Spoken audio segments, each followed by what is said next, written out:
Amada iglesia, ustedes saben que me gusta mucho poner ilustraciones de películas.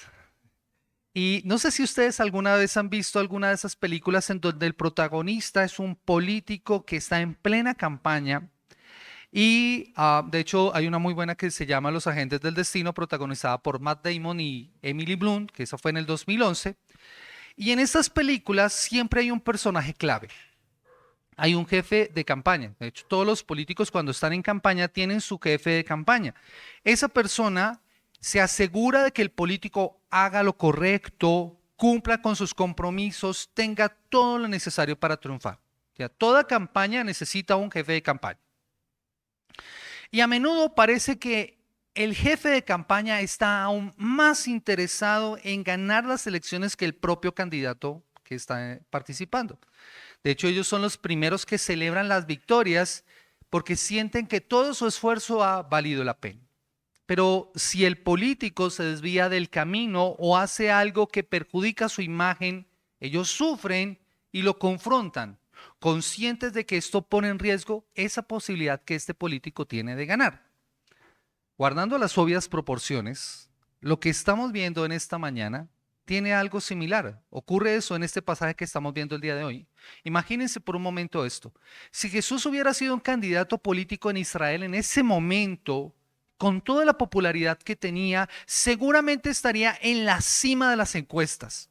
Todo parecería que va de maravilla y a pesar de que ha enfrentado una oposición terrible por causa de sus enemigos, todo lo que tiene que ver con las calumnias, con la mala publicidad que se suelen hacer en las campañas, lo más probable es que Jesús iba a ganar.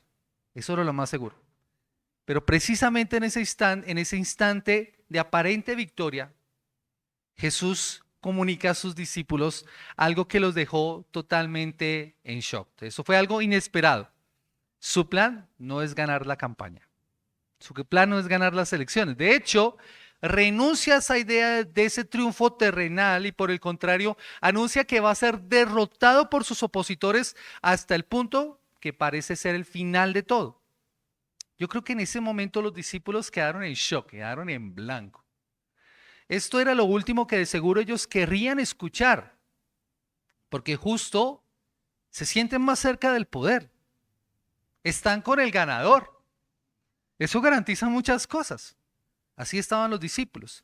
Esta declaración nuevamente creo que los dejó a ellos perplejos. Ellos sabían que Jesús era el Mesías, pero ¿cómo podían ahora entender esto que estaba diciendo Jesús?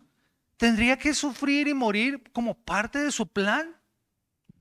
Todo esto, mis amados hermanos, como lo hemos estado viendo, ocurre en el norte de Israel, en una región que se llama Cesarea de Filipos, donde Jesús ha llevado a sus discípulos para mostrarles acerca o para que ellos puedan identificarlos con respecto a quién es Jesús, que fue lo que estuvimos considerando nosotros la semana anterior, la identidad de el Mesías, del Rey. Y es precisamente en ese escenario en donde ocurre todo esto que es tan trascendental. Jesús ahora empieza a manifestar su misión.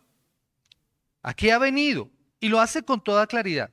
Y esa misión no la hace sin rodeos. He venido a morir. Y esto es necesario. O sea, tiene que ocurrir. No hay otra manera.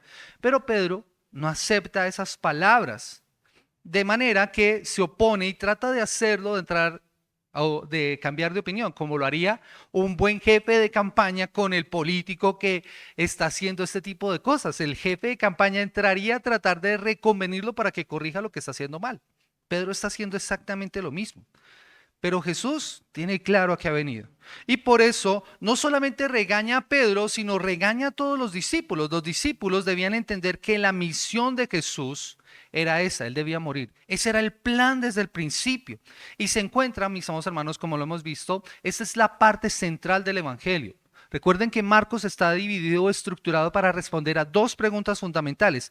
¿Quién es Jesús y qué vino a hacer? Ya vimos entonces quién es Jesús. Ahora Jesús responde y encontramos entonces la segunda parte del Evangelio. ¿A qué vino? ¿Cuál es su misión? Y los discípulos debían comprender que Jesús no venía como un líder militar o como un político, como los gobernantes de la época, recuerden, y más adelante Jesús mismo se los va a manifestar a ellos. Yo no vengo como los gobernantes de este mundo. Yo he venido para dar mi vida en rescate por muchos. Yo no he venido a ser servido, dice Marcos 10:45, que de paso, dicho sea de paso, es el versículo central de todo el Evangelio de Marcos. Marcos 10:45 es el versículo central de todo Marcos. Yo no he venido para ser servido, sino para servir y para dar mi vida en rescate por muchos. Y eso lo va a explicar más adelante el Evangelio. Ahora, comprender esa realidad prepararía a los discípulos para algo que ellos también tendrían que enfrentar. Ellos tendrían que aprender a tomar su cruz cada día. Y Jesús los está empezando a preparar ahora para esto. Con todo lo que esto implica. La identidad del rey, mis amados hermanos, ha sido revelada. Ahora es necesario entender cuál es la misión del rey.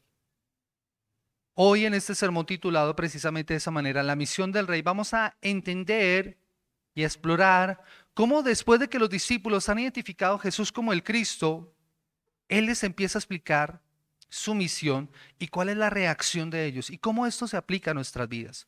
Lo que, mis amados hermanos, nos lleva al primer punto y que encontramos nosotros en el versículo 31, su verdadera misión. Versículo 31, su verdadera misión. Dice la palabra del Señor, y comenzó a enseñarles que le era necesario al Hijo del Hombre padecer mucho y ser desechado por los ancianos y por los principales sacerdotes y por los escribas y ser muerto y resucitar después de 3 días. Ahora, lo que nosotros encontramos acá es el relato que Pedro le ha dicho a Marcos. Marcos indica que después de que los discípulos, por medio de Pedro, habían identificado a Jesús como el Mesías, él desde ese momento empieza a decirles esto que los debió haber sorprendido. Yo insisto en esto. Para ellos debió haber sido un shock impresionante. Debieron haber sido tocados profundamente por estas palabras. Yo me los puedo imaginar emocionados al escuchar que efectivamente él era el Mesías. Emocionados con esta noticia. Estamos con el ganador. Que tanto tiempo ellos de hecho habían estado esperando. Pero lo que va a ocurrir a continuación, esto no se lo esperan. Él comenzó a enseñarles, es una advertencia de hecho, y lo hace no solamente una vez, aquí lo encontramos una vez, pero el relato y la palabra que usa Marcos indica que esto fue una constante de aquí en adelante de parte de Jesús. O sea, Él quiere que esto les quede bien grabado, y lo hace de manera continua. La muerte viene, o sea, Él va a morir. Y este no es el único lugar en donde les va a hablar acerca de este asunto. Y eso sería nuevamente una instrucción, algo reiterativo de su parte. En esta sección entonces encontramos nosotros, como les digo, el nuevo comienzo de esta sección. Y los discípulos que habían confesado que Jesús es el Mesías, ahora debían entender que deberían estar preparados para su muerte. Y Jesús les dice que esto es necesario. Nuevamente esta es una palabra importante, mis amados hermanos. Porque lo que está diciendo es que esto es preciso, que esto es voluntad de Dios, que esto era algo que debía pasar. Nosotros leíamos en Isaías capítulo 53 hace un momento, y quiero que me acompañen por favor a Isaías capítulo 53. Nosotros encontramos en el profeta Isaías esta porción que se conoce como el siervo sufriente. Y desde el versículo 3 del capítulo 52 y el capítulo 53 se nos va a hablar acerca del siervo sufriente. Miren lo que dice el versículo 10 en Isaías capítulo 53. Versículo 10. Dice, con todo esto Jehová quiso, oigan esta palabra, Jehová quiso quebrantarlo, sujetándole a padecimiento. Cuando haya puesto su vida en expiación por el pecado, verá el linaje, vivirá por largos días y la voluntad de Jehová será en su mano prosperada. Lo que nosotros encontramos en el profeta Isaías y que vamos a encontrar no solamente en este profeta, sino en otras porciones de la palabra, es que esto era necesario. Esto debía ocurrir de esa manera, debía ser de esa manera. Y esta palabra entonces tiene todo el peso de la profecía bíblica. Todos los anuncios que indicaban que Jesús era este siervo, pero que era un siervo sufriente, se cumplen en esta palabra que está diciendo Jesús. Así debía ser. Y Pedro, de hecho, al principio, aunque no lo entendió, más adelante lo va a comprender. En Hechos capítulo 2, el versículo 23, acompáñeme por favor allí. Hechos capítulo 2, versículo 23, dice la palabra del Señor que después de su sermón, o más bien durante el sermón que él dio en el día de Pentecostés, le dijo a los israelitas de la siguiente manera.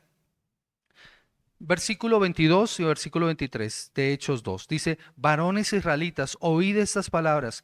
Jesús Nazareno, varón aprobado por Dios entre vosotros con las maravillas y prodigios y señales que Dios hizo entre vosotros por medio de él, como vosotros mismos sabéis, a este, entregado por el determinado consejo y anticipado conocimiento de Dios, prendisteis y matasteis por manos de inicuos, crucificándole. Ahora Pedro, después de la resurrección, puede ver lo que Jesús estaba diciendo y entenderlo. Esto era algo que ya estaba determinado por Dios. No fue el plan B de Dios. Piensen en esto, mis amados hermanos. Cuando Dios hizo los cielos y la tierra y creó al hombre, Dios sabía que el hombre iba a pecar. Así que Dios diseñó desde el principio el plan por el cual lo iba a redimir. Esto no fue un plan B de parte de Dios. Dios no se equivocó. Tenía que ocurrir de esta manera. Y más adelante, inclusive en Hechos capítulo 4, el versículo 27 y versículo 28, dice la palabra del Señor que la iglesia estaba orando cuando Pedro y Juan fueron ante el concilio. Y dice la palabra del Señor que ellos fueron encarcelados y después de esto la iglesia se reunió. Versículo 27 y 28. Dice, porque verdaderamente se unieron en esta ciudad contra tu santo Hijo Jesús, a quien ungiste, Herodes y Poncio Pilato, con los gentiles y el pueblo de Israel, para hacer, oigan esto, para hacer cuanto tu mano y tu consejo habían antes determinado que sucediera. Nuevamente, mis amados hermanos, esto no tomó a Dios por sorpresa. Y que de paso, mis amados hermanos, nos sirve también para nosotros saber cómo orar. Mis amados hermanos, esta fue una oración que hizo la iglesia en medio de la persecución y en medio de la dificultad que empezó a experimentar la iglesia. Ellos sabían que esto debía ocurrir así. Esto preparó a los discípulos para enfrentar su propia persecución. Ahora, Jesús en la porción de Marcos, y quiero que me acompañen nuevamente a Marcos capítulo 8, dice estas palabras, y comenzó a enseñarles que era necesario al Hijo del Hombre padecer mucho. Esta expresión del Hijo del Hombre tal vez no es muy clara para nosotros, porque podríamos solamente limitarla a que es un hombre como nosotros.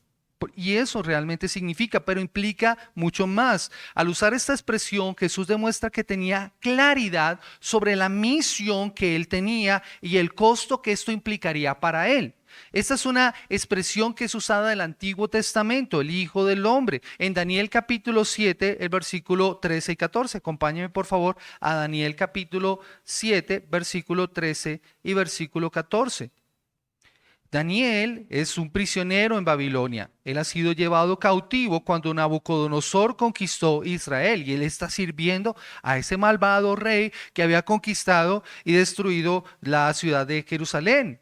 Y dice la palabra del Señor que él estaba allí y tuvo un sueño. Y en ese sueño ve a unas bestias, pero escuche lo que dice en cuanto al versículo 13 y versículo 14. Y miraba yo en la visión de la noche y aquí con las nubes del cielo veía a uno como un hijo de hombre, que vino hasta el anciano de días y le hicieron acercarse delante de él y le fue dado dominio, gloria y reino para que todos los pueblos, naciones y lenguas le sirvieran. Su dominio es dominio eterno que nunca pasará y su reino uno que no será destruido.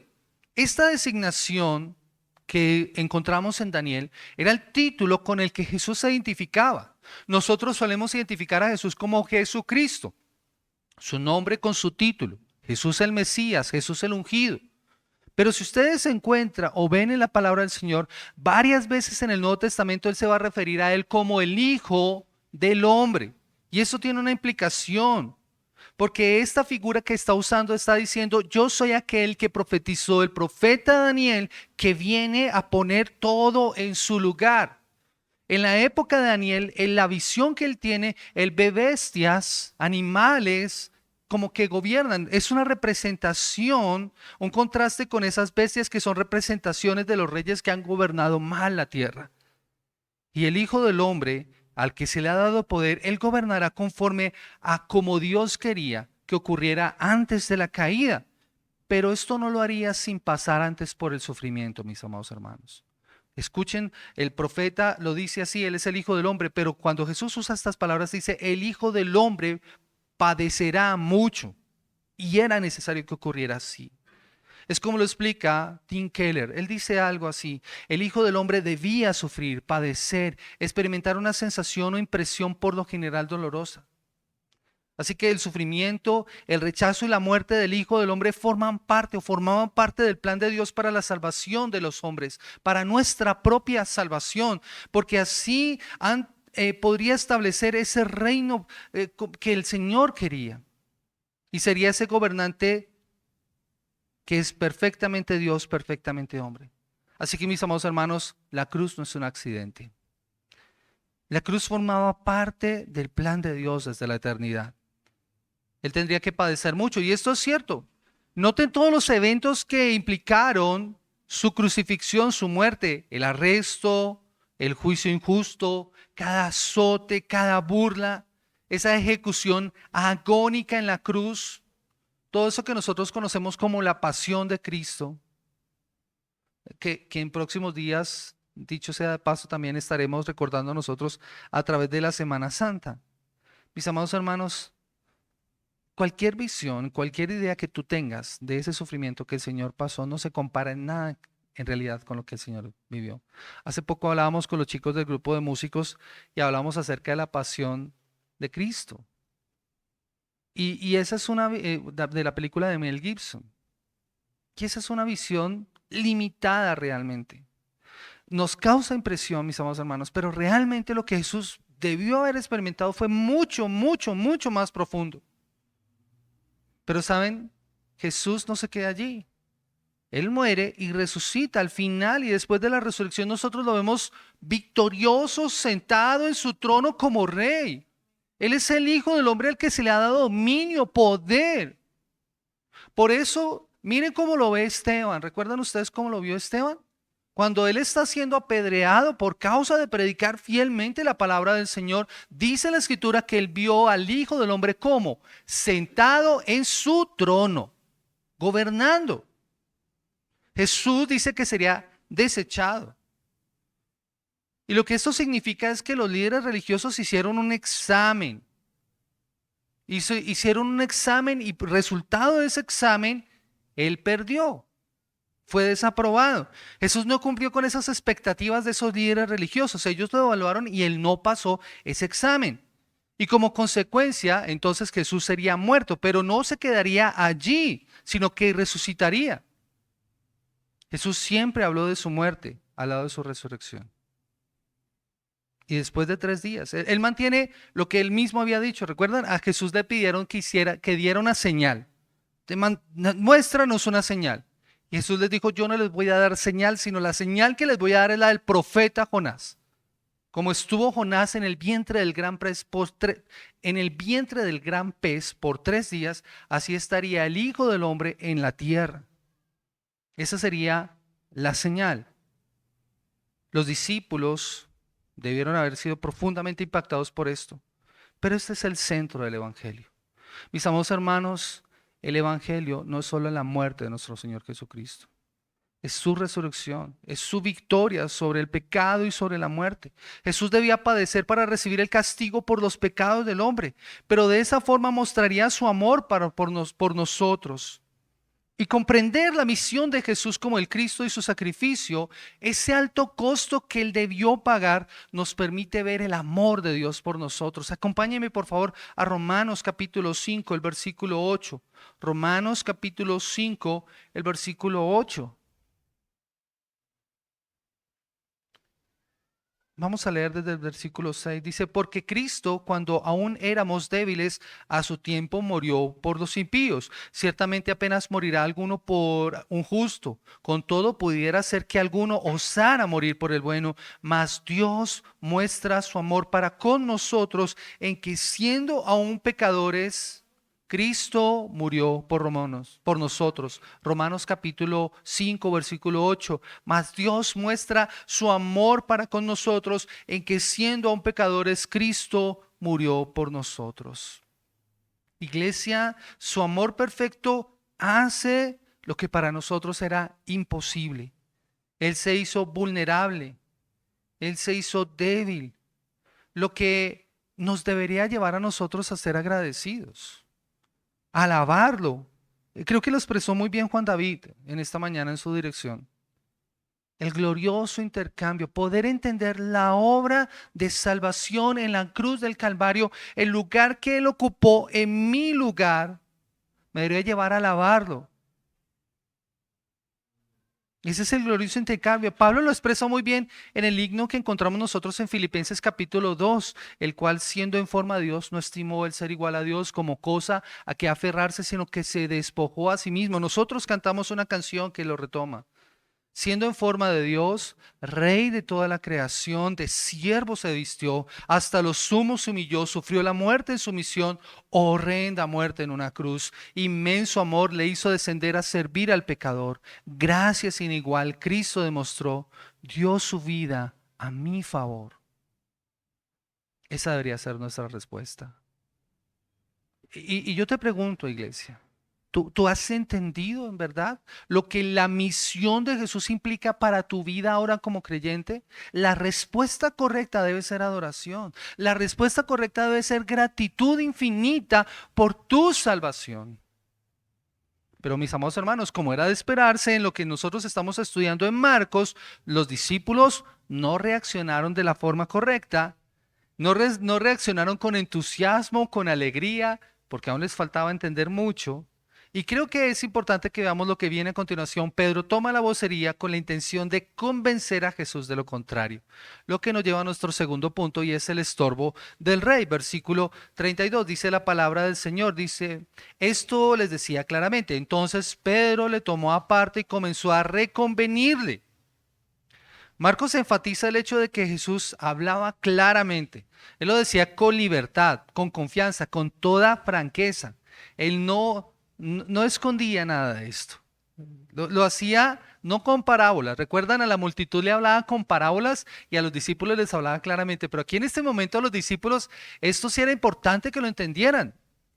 Así que no usa nada para ocultarles. No se quedaba ni lo más mínimo. Así como dicen, no había ni la más mínima duda de lo que Jesús estaba diciendo. Y Marcos no registra lo que Mateo sí hace cuando Pedro reconoce a Jesús, ¿no? ¿Recuerdan ustedes? La semana pasada cuando lo estudiamos, Pedro dice, tú eres el Cristo, el Hijo del Dios viviente, y dice, bienaventurado eres Simón, hijo de Jonás. Esto no te lo reveló ni carne ni sangre. Eso es una alabanza y un reconocimiento muy grande. Marcos no lo registra. Yo creo que Pedro, al recordar esto, debió haber sentido mucha vergüenza por lo que precisamente hizo a continuación.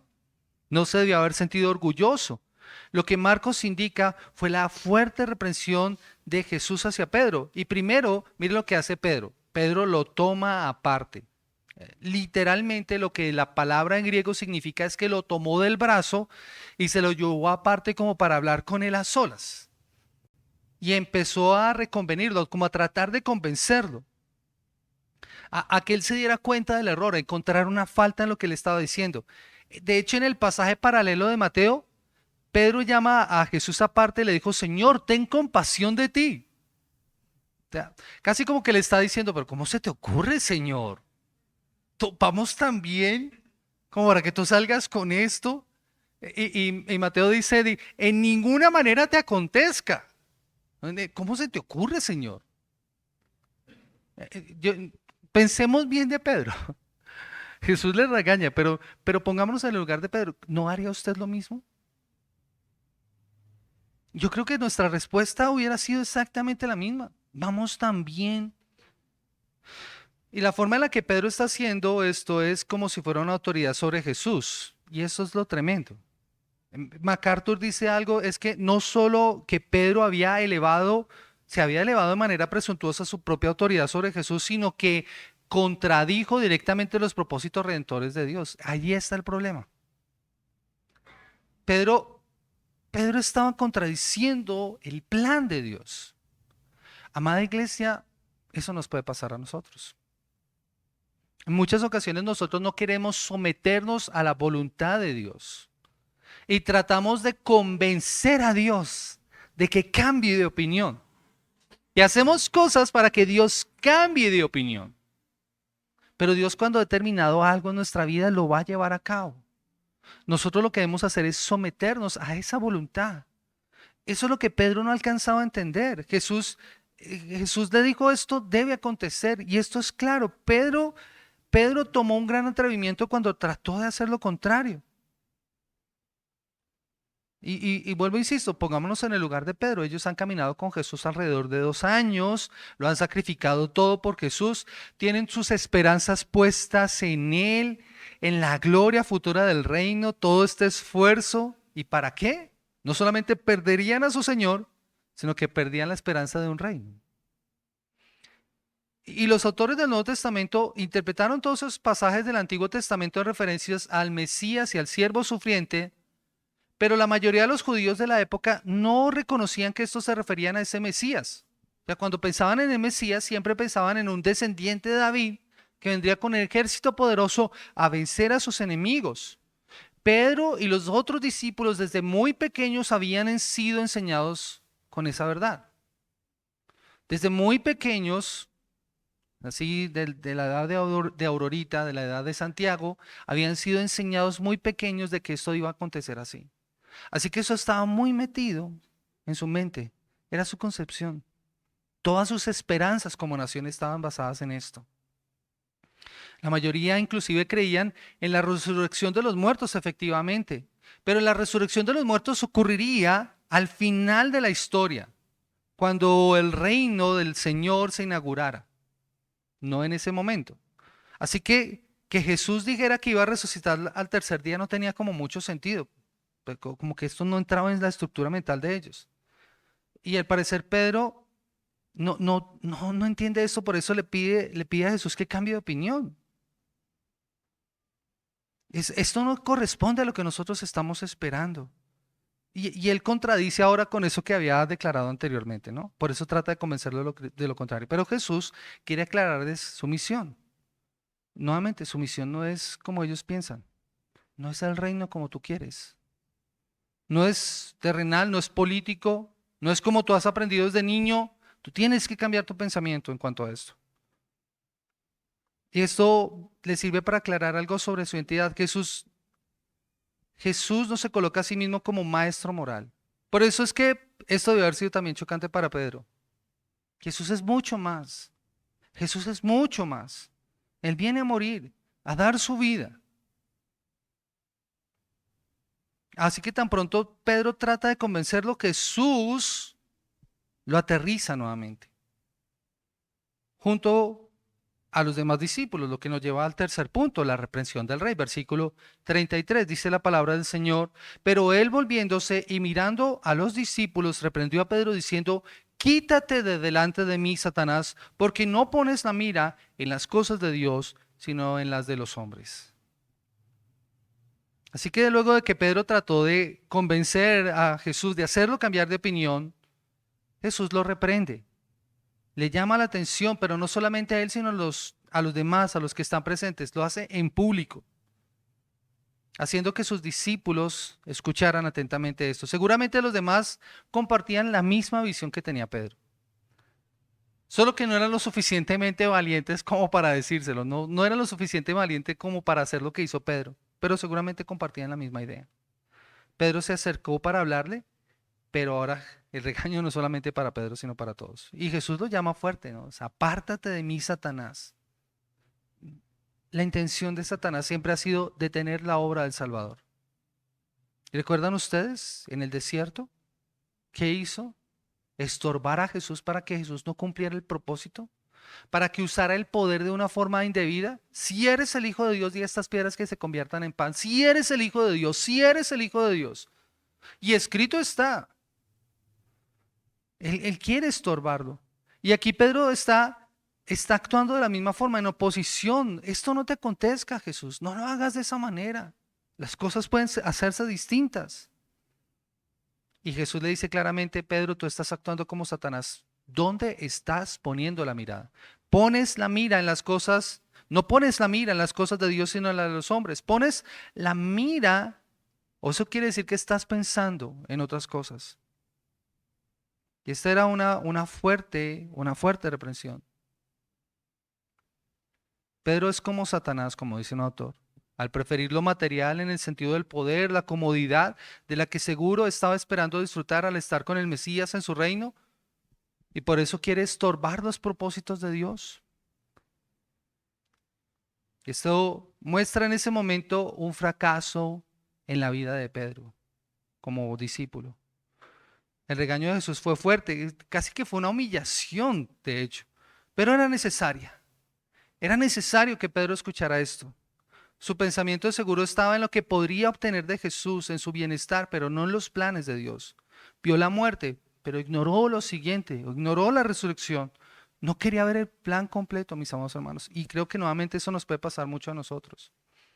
Mira, iglesia, a veces a nosotros nos pasa lo de Pedro, ponemos la mira no en las cosas de Dios, sino en las de la tierra. Y cuando tú pones la mira en las cosas de la tierra y no en Dios, usas a Jesús como un medio para obtener las cosas. Jesús se vuelve es un medio para lograr algo. Y lo que tú haces es la forma de manipular a Jesús. Por eso muchas personas hacen cosas extrañas a veces por el mismo Cristo, esperando recibir algo de Él. Ni siquiera por el mismo Cristo, sino por recibir algo de Él. Sacrificios, ofrendas. Y intentamos manipular al Señor. Ay, Señor, yo he hecho esto, yo he dado esto. No, mis amados hermanos, en la fe no funciona de esa manera. Debemos entender que Satanás siempre ha querido desviar a Jesús desde el principio de su misión. Pero no solamente lo hace con Satanás, también lo hace con nosotros. Él quiere que nosotros nos desviemos. Así que tenemos que tener cuidado. Con todo esto, Pedro solamente fue un instrumento en manos de Satanás en ese momento. Pero lo interesante es que Pedro no es desechado por el Señor, a pesar de su horror y de su falla. Pedro no es desechado por Jesús, Jesús sigue tratando con él. Jesús continuará su proceso con él. Pedro reconoció a Jesús, tal vez su momento más brillante, pero también tuvo momentos muy bajos como discípulos. Y así estamos nosotros en ocasiones. De eso podemos aprender también de esto. En su llamado de atención, Jesús le recuerda a Pedro el lugar correcto de un discípulo. El lugar correcto de un discípulo. Pedro de seguro se pudo haber sentido orgulloso por el reconocimiento que ahora tiene de Jesús y quiere mostrar que ahora tiene ese reconocimiento, pero Jesús lo vuelve a ubicar en el lugar correcto. La posición correcta de un discípulo siempre será detrás de su maestro, siguiéndole.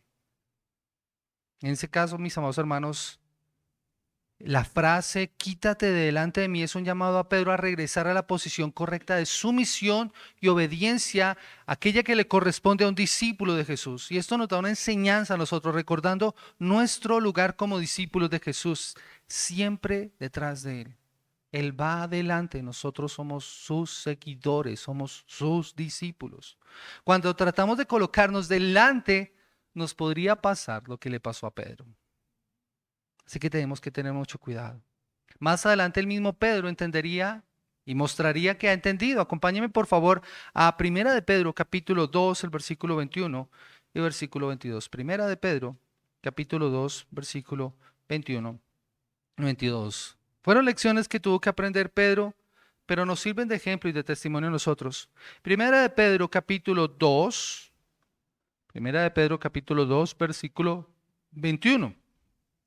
Dice la palabra del Señor, pues para esto fuiste llamados, porque también Cristo padeció por nosotros, dejándonos ejemplo para que sigáis sus pisadas, el cual no hizo pecado ni se halló engaño en su boca, quien cuando le maldecían no respondía con maldición, cuando padecía no amenazaba, sino que encomendaba la causa al que juzga justamente, quien llevó él mismo nuestros pecados en su cuerpo sobre el madero, para que nosotros, estando muertos muertos a los pecados, vivamos a la justicia, y por cuya herida fuisteis sanados. Porque vosotros seréis como ovejas descarriadas, pero ahora habéis vuelto al pastor y obispo de vuestras almas. Y en el capítulo 3, el versículo 17 al versículo 18 dice, porque es mejor que padezcáis haciendo el bien, si la voluntad de Dios así lo quiere, que haciendo el mal. Porque también Cristo padeció una sola vez por los pecados, el justo por los injustos, para llevarlos a Dios, siendo a la verdad muerto en la carne, pero vivificado en espíritu. Pedro entendió, le costó, yo creo, pero entendió. Y lo aplica ahora al ejemplo que debe seguir un discípulo. La la que fue esa terrible noticia para sus discípulos en ese día, se convirtió, mis amados hermanos, en la mejor noticia del mundo. Y nuevamente es parte central del Evangelio, porque al morir y al resucitar Jesús, el Hijo de Dios, pagó el castigo por el pecado. Él vence la muerte para que todos aquellos que creen en Él tengan vida eterna. Al que no conoció pecado, por nosotros lo hizo pecado, para que nosotros fuéramos hechos justicia de Dios en Él, dice la Escritura.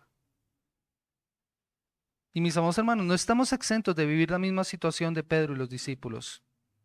Todo el que quiera ignorar la cruz se convierte en un mensajero de Satanás. Martín Lutero hablaba acerca de la teología de la gloria y la teología de la cruz. La teología de la gloria es querer vivir de acuerdo a los estándares del mundo, sin sufrimiento, sin dolor. Mis amados hermanos, eso de este lado de la eternidad no es posible. Pero se nos quiere vender de esa manera. Y la teología de la cruz te dice, tienes que entender la obra de Cristo y vivir de acuerdo a lo que Él te dice. Todo aquel que se oponga a la cruz se está oponiendo a la obra de Cristo. Warren Wiersbe lo dice de esta manera: cuando discutimos con la palabra de Dios, abrimos la puerta a las mentiras de Satanás. Así que, ¿qué más podemos aprender de este pasaje, mis amados hermanos? Quiero que traigamos algunas aplicaciones a nuestras vidas en esta mañana. Y creo que es fundamental entender que el principio que este pasaje nos quiere mostrar es que Jesús viene con un único propósito: morir para expiar nuestro pecado. Hermanos, la expiación es la obra de Cristo, en donde por su sacrificio, y cuando nosotros vamos a Él en arrepentimiento y fe, nuestras culpas son borradas ante Dios. Él sufre el castigo que nosotros merecíamos. Así nosotros somos purificados del pecado y somos reconciliados con nuestro Creador. Como lo leía Juan David también al principio: justificados pues por la fe que tenemos, paz para con Dios. Y esto no de nosotros, no es obra de nosotros, es obra del Señor. Esa es la base de nuestra salvación. Y esto lo podemos experimentar nosotros, mis amados hermanos, porque Jesús no evadió el dolor. Él no evitó el sufrimiento. Él lo enfrentó. Y al parecer los discípulos solo se quedaron con la idea de que Él moriría, pero ignoraron la resurrección. Esta enseñanza es muy importante porque les serviría para comprender que lo que le pasara a Jesús les pasaría también a ellos. Si había una cruz en el futuro para Jesús, habría una cruz para los discípulos. Por eso es que Jesús va a usar esa imagen tan reveladora en ellos. El que quiera ser mi discípulo, ¿qué debe ser? Niéguese a sí mismo, tome su cruz cada día y sígame. Ellos en ese momento querían la gloria sin sufrimiento. Y es que así es el pensamiento del mundo. La gloria sin sufrimiento, evitar el dolor a toda costa. Y eso es algo muy normal a todos nosotros. Yo creo que seríamos masoquistas nosotros si nos gustara el dolor, el sufrimiento. El problema no es el dolor. El problema es que nosotros estamos en un mundo caído, afectado por el pecado. Y en ese mundo nosotros queremos el camino del menor esfuerzo, lograr las cosas sin la mayor lucha. Yo no sé si les ha pasado, si nos ponen a leer un libro, eso les pasa mucho a los estudiantes, ¿no? Si les ponen a leer un libro, preguntan si no está la película. En mi época vendían los resúmenes de los libros con los cuestionarios para uno trabajarlos. Ahora le preguntan a ChatGPT. Queremos la fórmula mágica para perder peso sin esfuerzo. El método rápido para aprender mientras duermes. Esto sin mencionar todo lo relacionado con la vida espiritual. Miren, nosotros queremos crecimiento espiritual, pero sin esfuerzo, mis amados hermanos. Pero no Dios me hable sin leer la Biblia, ¿no? Sí. No, mis amados hermanos, no, en la vida no es así. Todo implicará un esfuerzo. Y en la vida cristiana, mis amados hermanos, nosotros somos llamados a tomar nuestra cruz cada día. Implicará dolor en ocasiones. Esa es la filosofía del mundo, pero en la filosofía de Dios, en este mundo caído, el sufrimiento es transformado en gloria. Mira, Dios no desperdicia ningún sufrimiento en nuestras vidas. No hay ningún dolor por el cual nosotros tengamos que atravesar que no sea sin propósito para Dios. Nosotros solemos leer las palabras del Señor en Romanos y decimos, a los que amamos a Dios, todas las cosas nos ayudan a bien. Y pensamos en cuáles cosas, son las cosas buenas, ¿cierto? Mis amados hermanos, todas las cosas nos ayudan a bien. Y eso implica el dolor y el sufrimiento. Dios no desperdicia nuestro sufrimiento cuando tengamos que atravesar por él. Y al predecir su propio sufrimiento y su muerte, Él establece un modelo para sus seguidores. El camino del discípulo incluye el sufrimiento. Así como Cristo sufrió, los creyentes también somos llamados a enfrentar dificultades por causa del Evangelio. Yo he insistido en esto, mis amados hermanos, pero es lo que nos pasa a nosotros como sociedad. De este lado, de nuestro planeta, nosotros vivimos un cristianismo muy tranquilo. Bueno, en nuestro país hay lugares en donde hay mucho sufrimiento para los cristianos, hermanos, por causa del conflicto armado. Pero aquí nosotros estamos muy cómodos. Estamos muy cómodos. Debería preocuparnos esa comodidad. Debería preocuparnos. Recuerden lo que pasó con la iglesia de Jerusalén cuando estuvo cómoda. ¿Qué hizo el Señor? Envió persecución porque la iglesia estaba cómoda. Y estamos tan cómodos estamos nosotros que solamente estamos pensando en las cosas de este mundo. Ponemos nuestra mirada en las cosas de este mundo. ¿Significa entonces que preocuparnos por tener una casa o cambiar el carro si tenemos la posibilidad está mal? No, no está mal. Pero cuando eso se nos vuelve el todo, el fin último de nuestra vida, mis amados hermanos, nosotros hemos perdido de vista lo que significa ser un discípulo de Jesús. Mis amados hermanos, nuestra ciudadanía no está de este lado de la eternidad, nuestra ciudadanía está en los cielos donde Cristo está sentado. Lo que podamos hacer de este lado de la eternidad, disfrutémoslo, vivámoslo bien, pero no lo convirtamos en el fin último de nuestra existencia. Porque hoy en día eso es lo que le venden a muchos cristianos en muchos lugares. Dios quiere prosperarte, Dios quiere bendecirte, Dios quiere darte casa, dice Mari siempre, casa, carro y beca. Ese se ha vuelto el fin último de los cristianos. Muchos van a los lugares de culto, a los lugares de reunión, a tener una experiencia espiritual, mística, de catarsis espiritual, pero siguen su vida, salen su vida al lunes en la mañana a vivir su vida como si Dios no existiera. Porque han puesto su mirada en las cosas de este mundo. Mis amados hermanos, no podemos ser así. No podemos ser así. Por eso es que entender lo que Jesús está mostrándole a sus discípulos en este momento también nos sirve a nosotros, porque nos ayuda a no sorprendernos y a no desanimarnos ante las pruebas y ante las dificultades, sino a verlas como parte integral de nuestro caminar en el Señor. Pablo lo expresó muy bien cuando él estuvo enfermo, después de haber visto revelaciones tan grandes y maravillosas. ¿Recuerdan lo que dice Pablo? Él vio cosas que no alcanza a poder describir cuando el Señor se lo permitió. Y dice, pero para que esto no lo hiciera enorgullecerse, le fue enviado un mensajero de Satanás. Y él oró al Señor. Y él oró al Señor 3 veces para que el Señor le quitara eso. ¿Y qué le dijo el Señor a Pablo? Bástate mi gracia, porque mi poder se perfecciona en la debilidad. Así que tu sufrimiento, tu dolor, no es sin desperdicio delante del Señor. No lo fue para Jesús, no lo va a hacer para ti. Este pasaje también es importante porque no podemos separar la identidad de Jesús como Cristo de su misión. Nuevamente, una mala comprensión de su propósito nos puede llevar a hacernos ideas equivocadas acerca de Él, de su papel principal, que era morir por nuestros pecados, de reconciliarnos con el Padre. Y no como muchos piensan hoy en día, ¿no? Que Jesús es como ese genio de la lámpara maravillosa que viene a darnos felicidad y prosperidad. Jesús no vino para ser servido, vino para servir y para dar su vida en rescate por muchos y como rey vestido de siervo. Ahora, ¿comprendes la misión de Jesús? ¿En verdad has entendido esa misión? Pedro, cuando trata de reprender a Jesús por hablar acerca del sufrimiento y de la muerte, él refleja una comprensión errónea de su misión, del entendimiento de lo que él tenía del Mesías.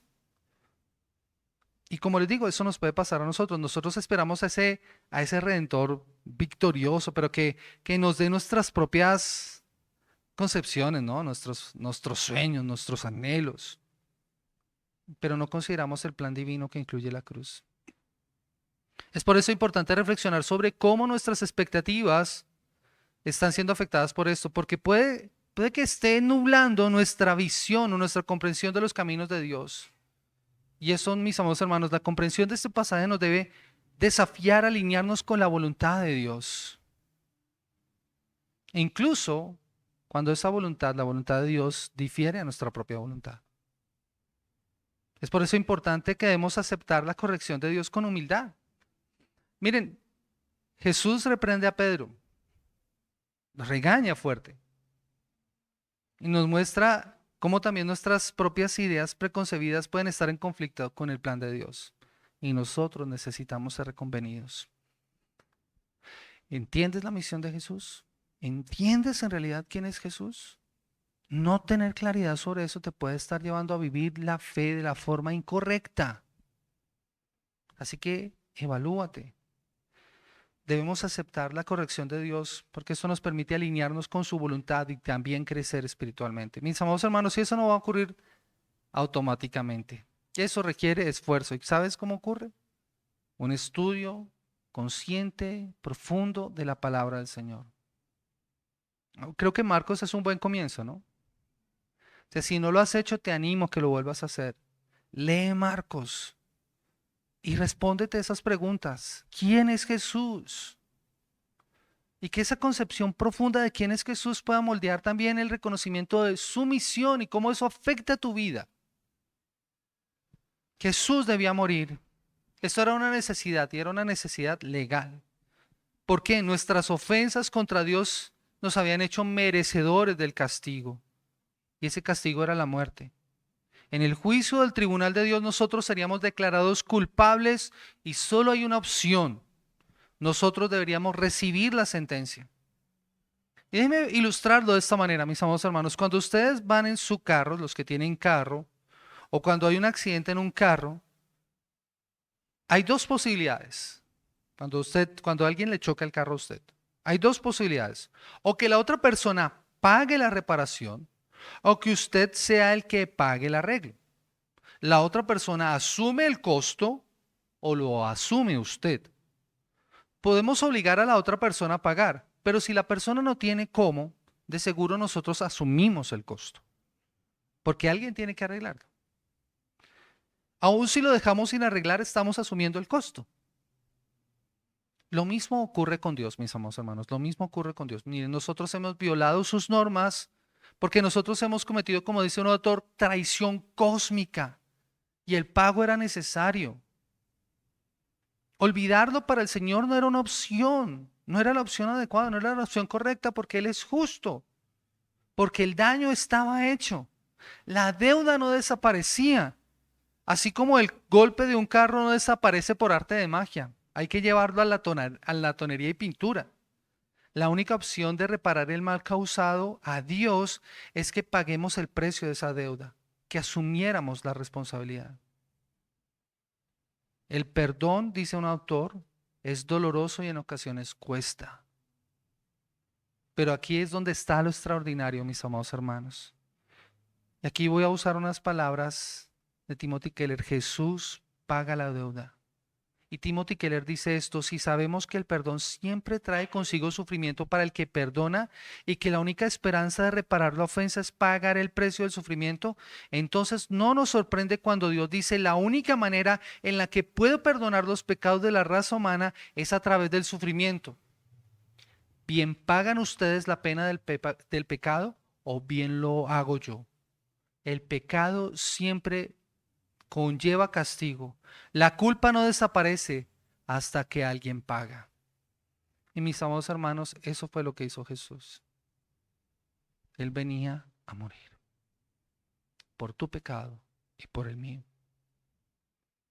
Por eso la autora de la epístola de los Hebreos lo expresa de la siguiente manera. Acompáñame por favor a Hebreos capítulo 9, el versículo 22. Hebreos capítulo 9, el versículo 22 dice de la siguiente manera. Dice, y casi todo es purificado según la ley con sangre, y sin derramamiento de sangre no se hace remisión. No hay perdón de pecados sin derramamiento de sangre. Alguien debía que pagar. Así que la única manera en la que Dios puede perdonarnos y no juzgarnos es ir a la cruz y cargar Él mismo con nuestra culpa. Por eso Jesús dice, es necesario. Esa era su misión y Él la cumplió. Ahora la pregunta que debemos hacernos, mis amados hermanos, es ¿qué harás tú? ¿Qué harás tú? Y si estás sin Cristo, esta pregunta es crucial para ti. ¿Qué vas a hacer tú al escuchar este evangelio? ¿Qué harás tú? Si estás sin Cristo en esta mañana, debes mirar al Rey vestido de siervo cumpliendo con su misión. Él pagó la deuda por tus pecados, así que cae rendido a sus pies, confiésalo como el Señor de tu vida.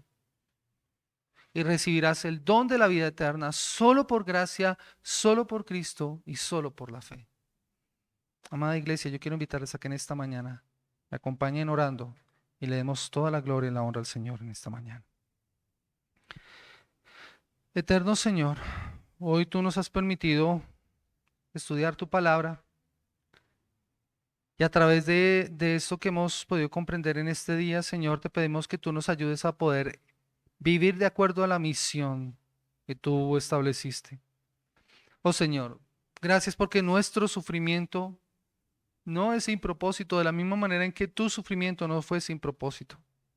Ayúdanos a comprender la realidad de esto, Señor, en nuestras vidas y a vivir un cristianismo genuino que entienda, Señor, que lo de este lado de la eternidad es pasajero, Señor.